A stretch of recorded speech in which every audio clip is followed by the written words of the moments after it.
Hi, I'm Army Captain Anthony Buchanan. Welcome to the first video edition of The Pulse.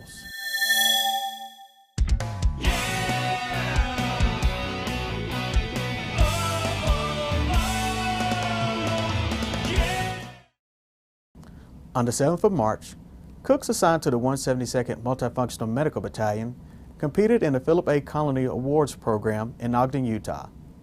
Here's the story. Well, I'm representing the civilian side of food service. I mean, actually, what's going on here today is another dimension of food service. And of course, my role isn't so much from the standpoint of representing the rules and regs for the military side, but there's a lot of commonality between food service for the civilian as well as obviously for the military. It all comes down to making food that makes people happy. So there's a process that I'm involved in, watching the procedures, how the food is made, sanitation, we call the good practices of food service.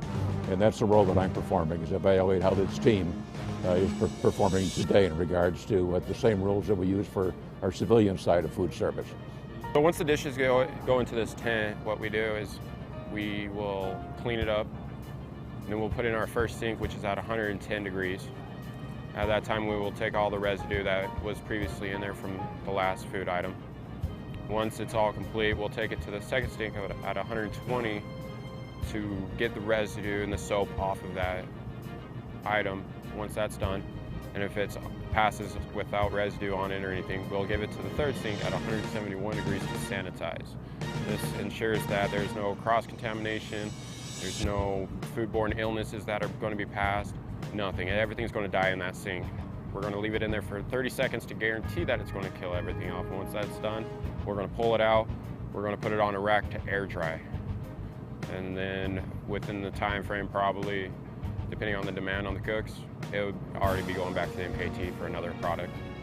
The ultimate goal is to put out the best plate of the 4 teams, and that'll be your savory baked chicken, your spicy rice pilaf, and your steamed broccoli. And then we have a nice dessert today. She's going to put out a nice chocolate cake. But the capstone of this menu is doing your whole wheat yeast rolls, and that's going to be a challenge with today's weather, because they have to do the process and rise and ferment and leaven and proof. So proofing in this type of weather is a little bit of a challenge on the trailer. I'm always surprised.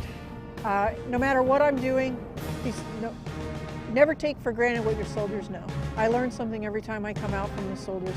May it be a special way that they make a cake, or a special way they can bring out the flavor in a piece of chicken. I'm always learning. It's a great opportunity for them to show off their skills.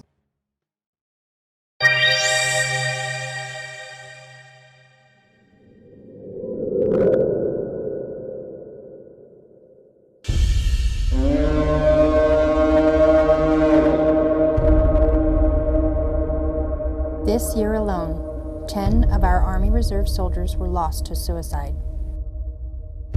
4 of those tragic incidents occurred in the first week of April.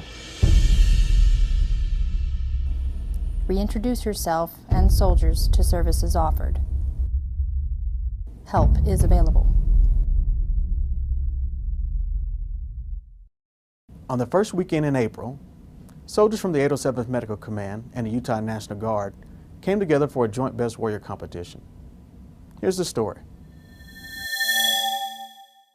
This weekend we have it's a combination Best Warrior competition between the National Guard and the Army Reserve. So I've been in contact with the Utah State CSM for the National Guard and asked him if we could joint venture our Best Warrior competitions together.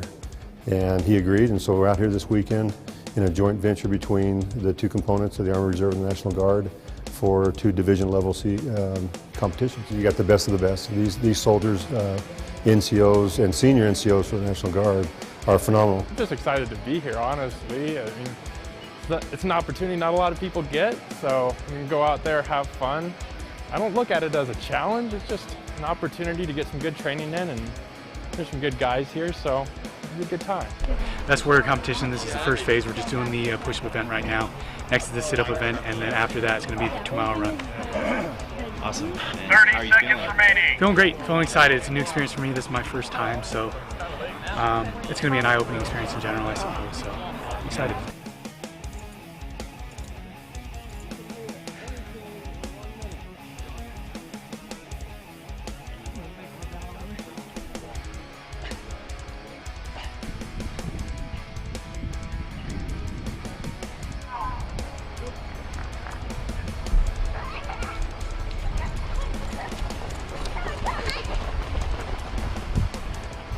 They just got done with their PT test, and it was amazing just to see that not only are they in it for themselves, but they're also in it for each other. And to have that camaraderie amongst them is some of the best that we've got. And so to have them out here, to have them have been preparing for however long they've been preparing, some of them probably less than a month, but others probably for 6 months. But they are what we consider the best of the best, and they're all winners no matter how they turn out. The soldiers of the Utah Army National Guard and the U.S. Army Reserves are top tier, highly motivated. These guys were picked from their MACOMs to represent their MACOM, to compete, to go all the way to the national level. Basically what they look for in the MACOM is somebody who's motivated, somebody who's fit, intelligent, and tactically and technically capable to go downrange and do whatever that may be to accomplish the mission to close with and kill the enemy. Feeling good, tired, just got exhausted in another mystery event up there. We got many, but I think I took like 3rd or 4th overall. There's a 200-pound dummy and I did a sled drag, and dragged him about probably 30-40 meters down, 30-40 meters back. Then he did 2 40-pound ammo cans down and back again. And then you got a sprint, then a high crawl for about 15 meters or so, then some 3 seconds ups and downs, then a sprint across the finish line. So the gas mask experience, the first time we did one, we had an event where they had CS gas. That was an adventure.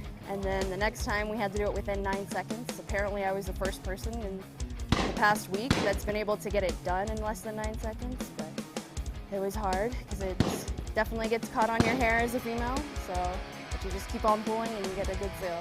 Every year they never stop to amaze me. The kids' resolve and their commitment, their character is phenomenal. Last night they went well into the night. I think we gave them about 2 hours of sleep and we woke them back up, and they've been going all day ever since. And it's not that they're going out and standing around. They're nonstop going on the range or on the one station trainer doing common tasks. And then tonight they'll finish with a long land navigation course. Hopefully tonight they'll get a little sleep before they cap it off with a long 9-mile ruck with 35 pounds on their back to finish the entire competition.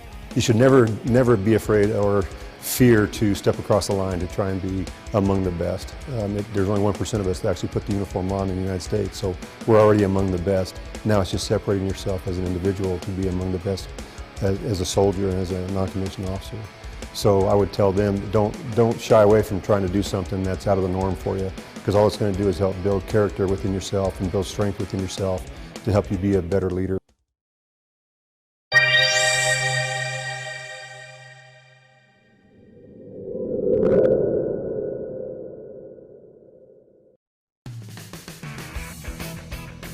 Do you need to schedule a medical appointment? First, log into AKO to do your PHA assessment. Then, call LHI to schedule your appointment. You can schedule your appointment 90 days before you are due. Do your part. Stay green.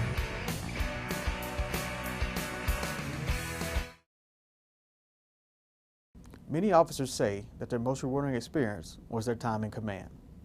Next, we go to Twinsburg, Ohio for the 256 Combat Support Hospital change of command.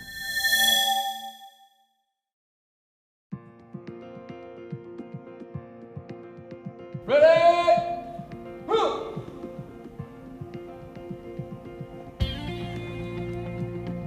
Well, today you were a part of a historic moment.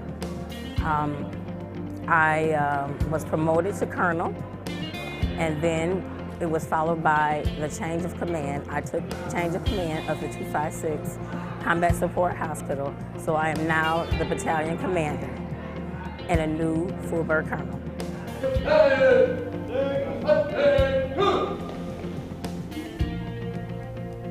The key to the change of command is passing the unit's colors. These colors represent not only the heritage and history of the unit, but also the unity and loyalty of its soldiers. The colors are the commander symbol of authority, represent representing his responsibilities to the organization. Wherever the commander is, also the colors. The custodian of the colors is the command sergeant major, as the senior soldier of the unit and principal advisor to the commander. Command sergeant major Lake takes the guidon, which represents the command of the guidon bearer, and passes the guidon to Colonel Ware, the outgoing commander. Colonel Ware passes the guidon to Lieutenant Colonel Donald Ward, representing the end of his command. Brigade commander Lieutenant Colonel Donald Ward then passes the guidon to Colonel Mandy, which represents the rotating command of the unit. By authority of AR 600-20, paragraph 2-3, the undersigned assumes command of the 256 Combat Support Hospital in Jonesboro, Ohio, United States, effective 16 April 2016. Signed, Lieutenant Mandy, Colonel, Army Air Force Commander.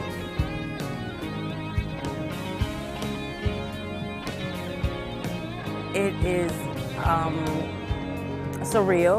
You know, it's a lot of hard work that that has gone into getting to this moment, and to actually pin it on and be able to participate in a change of command all at once in the same day is just awesome.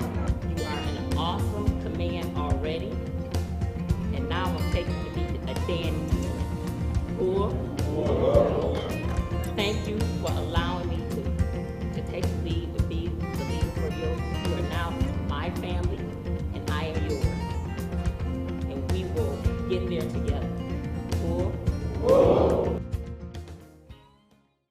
Thanks for watching this episode of The Pulse. Until next time, mission first, never quit.